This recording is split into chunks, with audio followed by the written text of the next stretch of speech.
দেশে চলতি জানুয়ারি মাসের প্রথম 18 দিনে বৈধ পথে 120,68,80,000 মার্কিন ডলারের রেমিটেন্স বা প্রবাসী আয় এসেছে।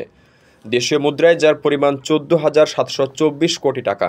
সেই হিসেবে প্রতিদিন গড় রেমিটেন্স আসছে প্রায় 818 কোটি টাকা।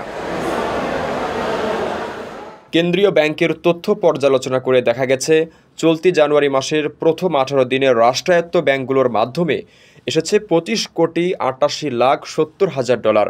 বিশেষায়িত একটি ব্যাংকের মাধ্যমে এসেছে 5,09,00,000 মার্কিন ডলার।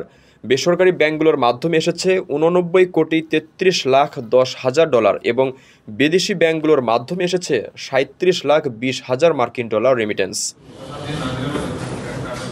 চলতি 2024-25 অর্থ বছরের জুলাই থেকে ডিসেম্বর পর্যন্ত 6 মাসে দেশে 1,377,70,00,000 মার্কিন ডলার রেমিটেন্স এসেছে। আগের বছরের একই সময়ে যার পরিমাণ ছিল 1,080 কোটি মার্কিন ডলার। আলোচ্য সময়ের ব্যবধানে রেমিটেন্স বেড়েছে 297,70,00,000 ডলার। কারো কাছে স্বপ্ন পূরণ, কারো আনন্দের উপলক্ষ, আবার কারো জীবন পাল্টে দেওয়ার মুহূর্ত, কখনো জীবন বাঁচাতে সর্বোচ্চ গতিতে উড়ে চলা, কারো আবেগের শেষ মুহূর্ত, আপনজনের শেষ বিদায়ে শামিল হওয়া। এমন সব ইচ্ছে পূরণে সর্বনিম্ন ভাড়ায় দ্রুতগতির বাহন প্রবাসী হেলিকপ্টার। আপনার প্রয়োজনে যোগাযোগ করুন আমাদের হটলাইনে।